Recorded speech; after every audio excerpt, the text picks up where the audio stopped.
Hello and welcome to This is Nigeria, Unlocking Her Potentials. My name is Mayowa Oluwabi. In the last few months, we have examined the investment potentials of Nigeria, spotlighting different sectors of the economy. Over the past few months, we have looked at some sectors of the economy, and we have also examined some states with the natural resources that is hugely abundant there. We analyzed the investment potentials, the investment incentives some of the states are offering, but today we're looking at the telecom sector, the telecommunications sector, and what it translates for Nigeria. Since the inception of the GSM and the wonderful return on investment, a lot of investors have found their way into the Nigerian telecom sector because of the unprecedented revolution that happened in that sector when government decided to lower its guard. Today we x-ray one of the frontline service providers in Nigeria, what that investment has done for them, the return on investments, the challenges and the achievements in that sector. In fact, it has become a litmus test of what is possible in Nigeria. When you invest in Nigeria, a country of 160 million people, the potentials, the possibilities are limitless. And that is what has been proven for the service provider that is in focus today. We spoke to the chairman of the MTN. We spoke to Nigerians on the streets, on the services of MTN. And we also have a panel of discussion with erudite speakers on what the journey has been in the telecom sector. Don't go away. The story of the global system for mobile communications GSM in Nigeria cannot be complete without the mention of MTN Nigeria Limited, one of the pioneering companies in the industry. The telecoms giant, which today covers Nigeria like a shroud due to the availability of its services in all the nooks and crannies of the country, came into Nigeria unheralded in the year 2001. When the Nigerian government opened the telecom sector to accommodate private investors. Prior to the advent of MTN Nigeria and other players in the GSM industry in the country, telephone services was a luxury that many Nigerians could not afford. In fact, it is on record that the Minister of Communications at the federal level once said that the telephone services in Nigeria was not for the poor. At the time in question, the Nigerian telecommunications company, popularly known as NITEL, which was charged with providing telephone services to Nigerians, was only managing about 500,000 telephone lines in an environment of over 140 million people. This presented a shortfall of over 139 million telephone lines if Nigerians were to own at least one telephone line per person and become a part of the booming telecoms industry, which at the time had left the country far behind. MTN Nigeria and the other players in the GSM industry were then licensed by the Nigerian government to address this shortfall. Today, there are over 120 million active telephone lines in Nigeria, making it one of the fastest growing telecoms industries in the world.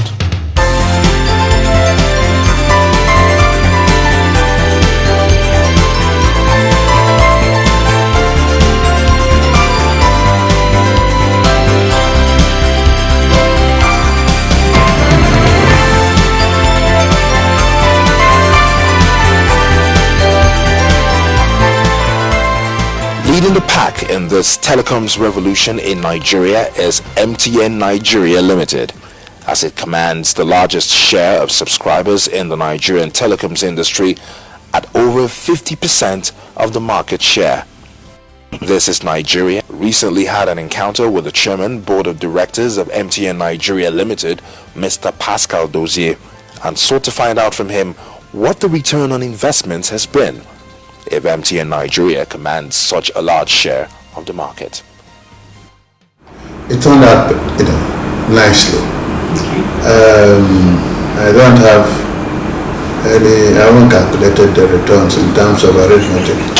But let me put it this way, that everybody who had invested in MTN has cause to smile. Has cause to smile, has cause to continue smiling and has recovered his investments several times. That paints a rosy picture, doesn't it? Well, like they say, all that glitters is not gold.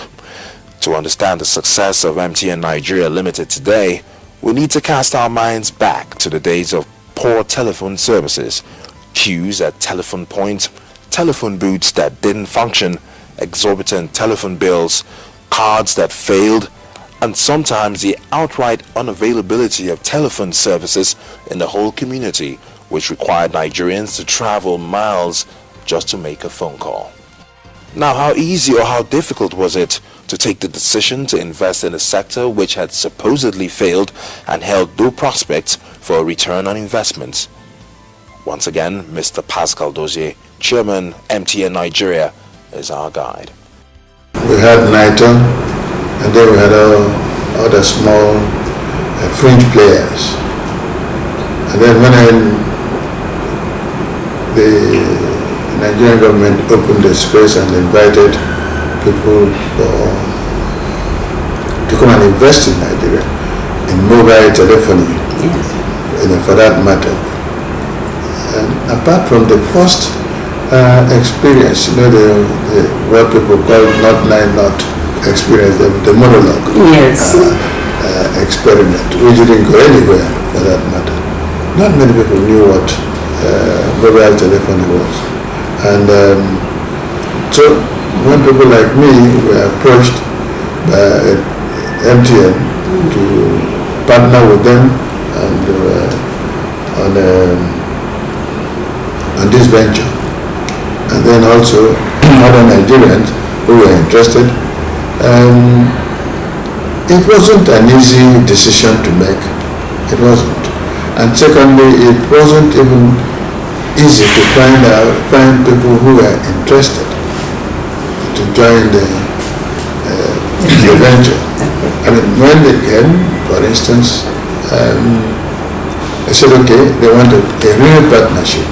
They want a 60-40 partnership, 60% their own from South Africa and 40% Nigeria.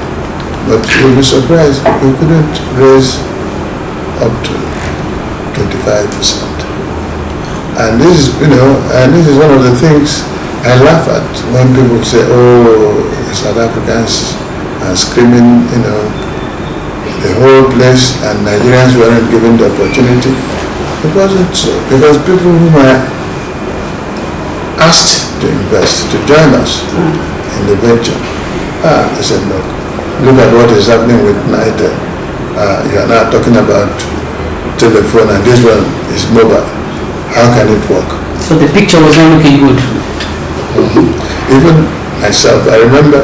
Oh, you had doubts? Yes, but I'm an optimist. I'm a terrible optimist. You can say so. So even my wife was asking me to up our stake, the stake we took, and I said no. And I regretted it. I still regret it.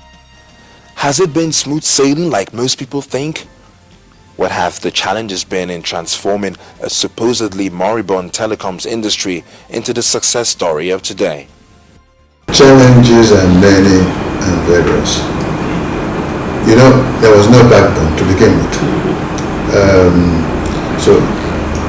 And everybody had to create his own backbone. Almost all the telcos.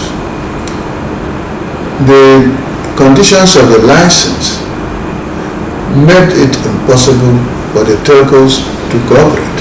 Okay. Because I think the government was afraid of collusion and trying to protect Nigerians. So MTN had to start building its own network. Airtel, which was Vodacom that time, started to build its own network. So it wasn't easy to build one's network. First of all, you have to get the right of way, all sorts of things, various permissions, crossing land, and the Nigerian factors. Well, the Nigerian factor, I don't know what to call the Nigerian factor, but if you say that it's difficult to deal with landowners, Yes. because they are going to pay compensation and all whatnot. So you've also had to worry about where do you have the electricity.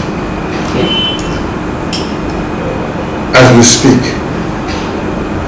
MTN capacity of generating capacity is about 445 megawatts.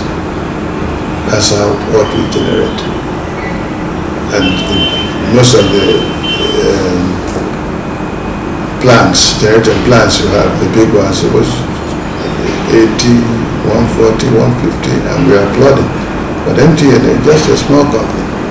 It's not a small company.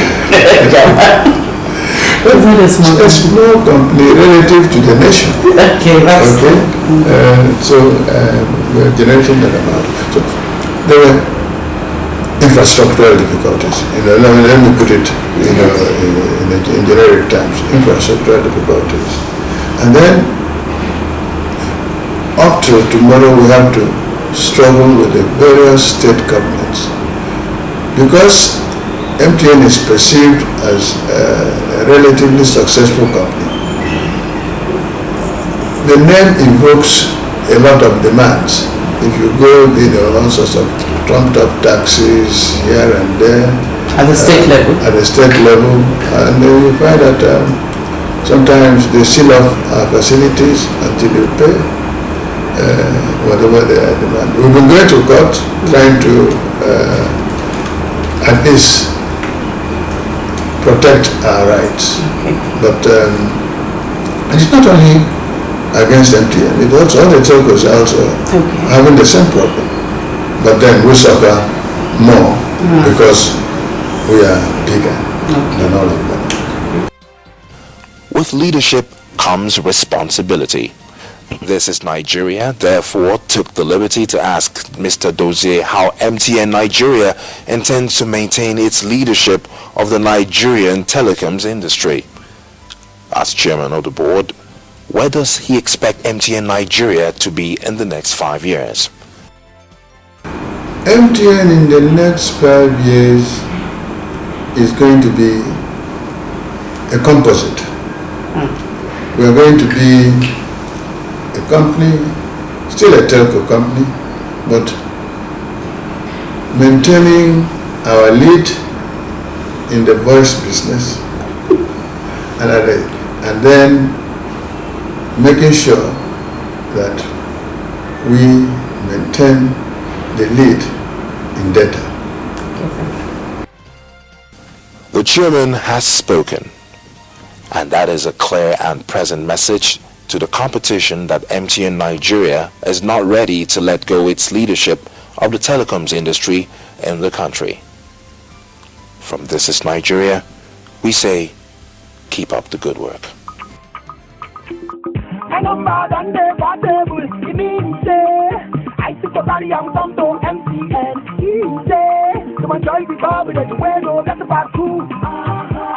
The number when you there use now and before carry the vote, yeah. I don't follow, I don't follow, I don't follow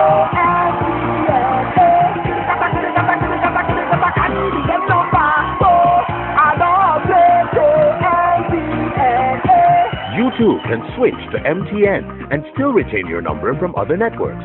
Walk into any MTN authorized outlet and send the word PORT to 3232. MTN, everywhere you go. Well, that was the chairman of MTN, Nda Pascal Dozie, a very wonderful, inspiring man who believes so much in Nigeria. Thank you for that wonderful time. And next on the program is the voice of Nigerians, speaking to us about what they feel about the services of MTN. Don't go away.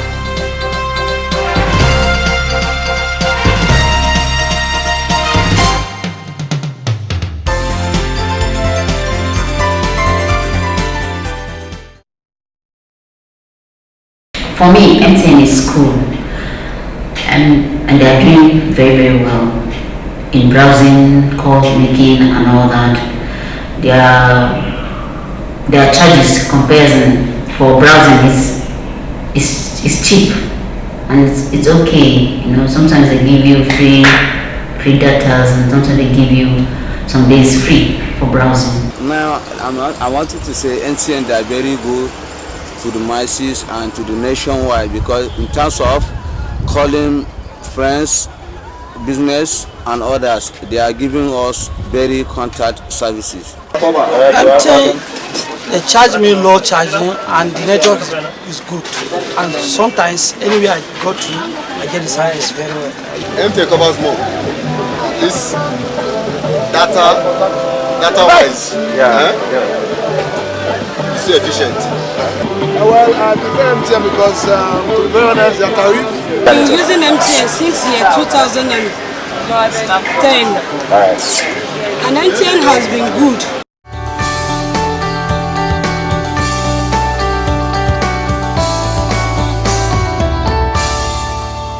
MTN can improve their services by being more diligent the way they were at the inception, whereby they provided wonderful service. I think it's not that they've gone to sleep, but maybe there has been lack of maintenance on their part, or they have not been investing enough capital to improve their infrastructural facilities, like their base stations, etc. You know, in the beginning, MTN was doing they were doing their installations on their own. But I mean, they were taking care of the base stations on their own. But I hear right now they've outsourced it. And when you outsource something, the diligence you expect from when you do something personally, when it's yours, it's not as effective as it to be when you outsource it. I'm not criticizing the people they've outsourced it to, but I'm just saying that they should improve their ante. They should up their ante and ensure that whatever job they've been given by any of the network providers, e.g. MTN, they give the best services so as to ensure that the network providers don't abandon the network to other networks looking for greener pastures. I think the major problem we have in Nigeria generally is data service. When it comes to making video calls, using internet bundles, the service they are rendering in that aspect is low compared to what they are charging the users. So I think they can improve on providing affordable and efficient data service. If they can do that, I think the service will be the best compared to any other network. Okay, by improving their technical know-how and how to work on their services. Well, we can only ask them to try their best for us. At least that's the best network in Nigeria.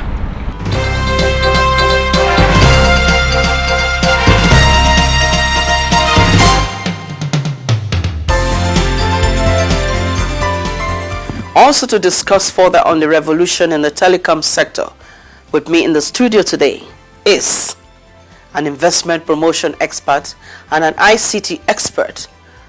And we rubbed minds on what has happened in the telecom sector, the translation for Nigeria, and the possibilities in other sectors.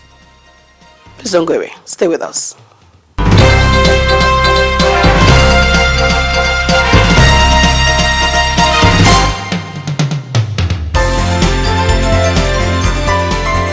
This is Nigeria, Unlocking Her Potentials.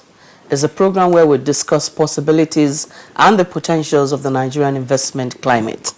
And today on the program, our focus is on the telecom sector. And not just the telecom sector, we want to put our searchlights on MTN, a major GSM provider in Nigeria who has blazed a trail with about 57 million subscribers. Yes, you heard right, in the last 10-15 years. Now that is a major breakthrough in the telecom sector. How that happened, what is responsible, is what we're going to discuss today on the program. And to rub minds with me is Obona Okuku, an investment promotion expert. You're welcome to the program. Thank you very much. And seated next to him is Sino Onoche, an ICT consultant. You're welcome to the program. Thank you very much. So, how did we get here, Obona? Did you see this coming, this revolution in the telecom sector, considering the way things were before? Yes, years ago, a colleague of mine from another part of the world, actually especially the United States, said something to me. He said that there's so much in the air as regards funding or funds or profits in the air than what you have in the air crust. Sino, what's your take on that? I agree completely with my friend. When you talk about the atmosphere, it's stronger than an oil mine. All the oil wells are put together. What you have up there, especially now that it's easier to understand the spectrum. You can analyze the spectrum in such a way that the bandwidth and everything you can quantify them here in the atmosphere now, and the traffic in the atmosphere is much more than the traffic in the stratosphere right now. Let me come back to you. So with what has happened in the telecom sector, what is achievable in the other sectors? Do you think we can replicate that? Yes, we can, but I mean, economic wars, like I said, I always say that you win economic wars by strategies. Okay. Now we can't replicate, but we shouldn't use the same model. Okay. Because not everything that you do that you use, one formula to solve all problems. No, but the basic principle. Yeah, the basic principles, yes, transparency, having liberalization, a regulator that have specific role to regulate, not to also invest, and then also like you said, liberalization. Now, if those things are all clear, investors, like I always say, investment is like water, it flows to areas of less resistance. When an investment or an investor sees resistance, it pulls back or moves to another direction. So with that liberalization, that actually made it clear, made it open, and then people can actually do calculations. They can actually do their calculations and see their numbers, know how much you're about to invest, know how much you're about to get. You can do your projections and then know exactly what to do. So these are things that investments or investors look at, and then they take their investment decisions. And this is exactly what has happened in the telecom sector, and I think other sectors of the economy should actually embrace. Okay. Yeah. It's been a litmus test for me. So, Sino, what do you think of what has been the success, the secret behind the success of MTN? They just hit the ground. I think they were the first providers to land in the Nigerian space. One of the first providers. Okay. Yeah, already they've been practicing in South Africa. Okay. Yeah, and they came in. The Nigerian story. Yeah, the Nigerian story for MTN started from Lagos. Okay. And it wasn't the best testing ground for them.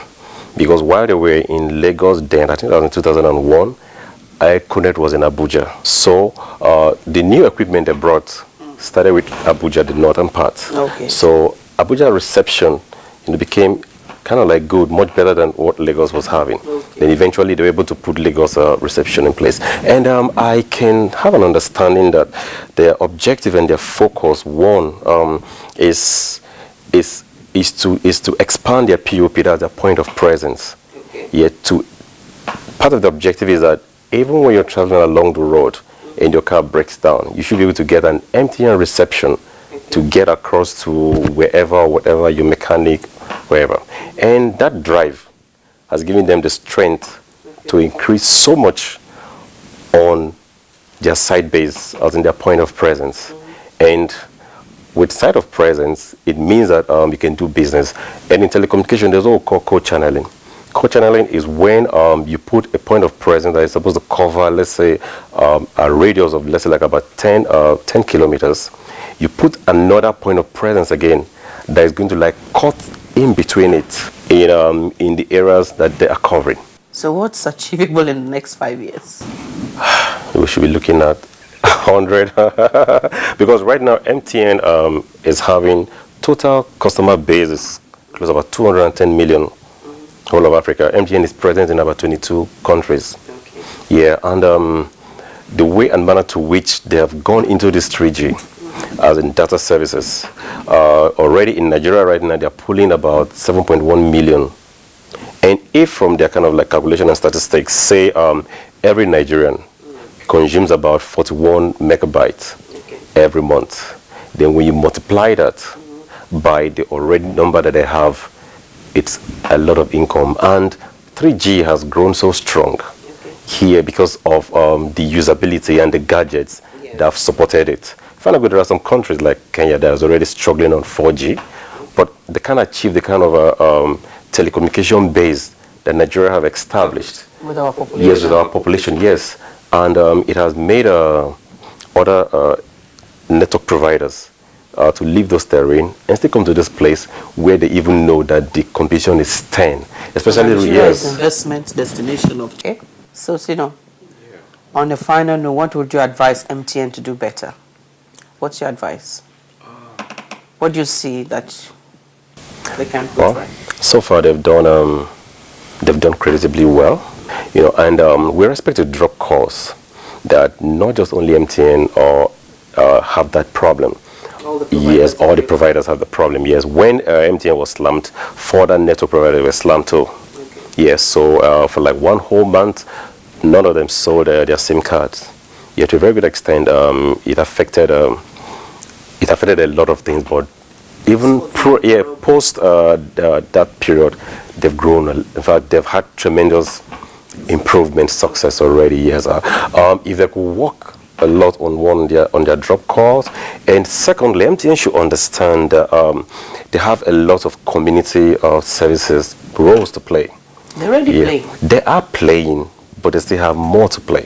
So if they've been able to have a uniform right of way, payment system, so it will be easy for this fiber optics to go around the nation. But it's still a function of what NCC should do. But NCC, whatever they do, they look at MTN as one of their major providers.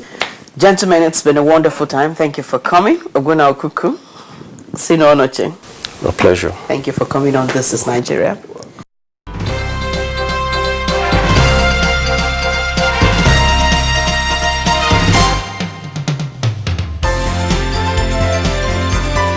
Where we draw the curtains on This Is Nigeria, unlocking her potential. But if you keep a date with us next week, in our next edition, we shall be featuring the management of MTN and what they do for corporate social responsibility, how much MTN has given back to Nigerians. It's what you're going to find out. And some of your issues that you have raised will also be dealt with accordingly by the management of MTN. Thank you for watching. My name is Mayo Oluwabi. Let's do it again.